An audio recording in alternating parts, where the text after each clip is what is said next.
Bien-aimés de la vie des saints, aujourd'hui 18 août, nous célébrons la mémoire de Sainte Hélène, veuve.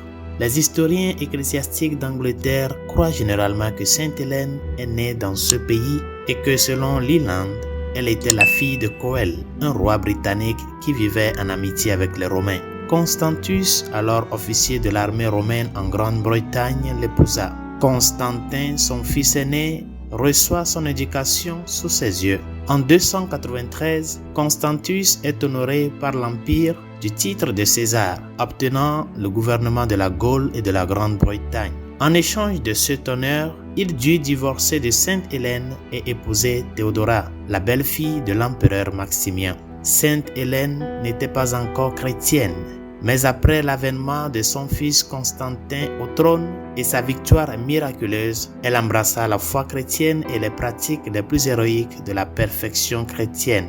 Son fils, dévoué, la proclama impératrice et fit frapper les médailles en son honneur.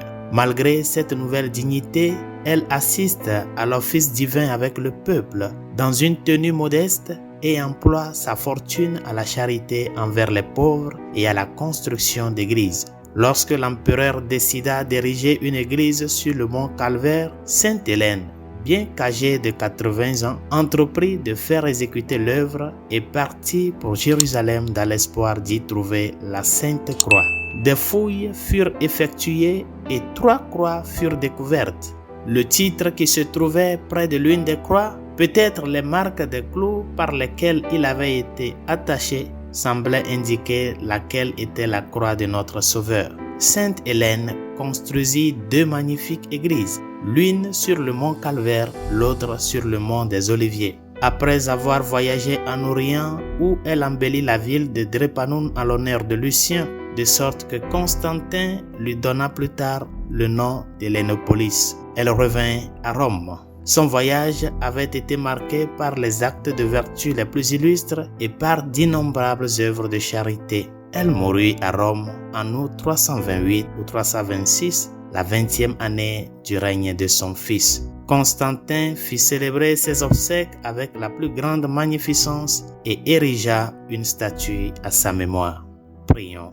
Seigneur Jésus-Christ, tu as voulu enrichir ton Église par Sainte Hélène d'un trésor inestimable et tu lui as révélé la cachette de ta croix. Par son intercession, fais que le prix payé sur ce bois vivifiant puisse nous valoir les récompenses de la vie éternelle. Toi qui vis et règnes pour les siècles des siècles. Amen. Sainte Hélène, priez pour nous.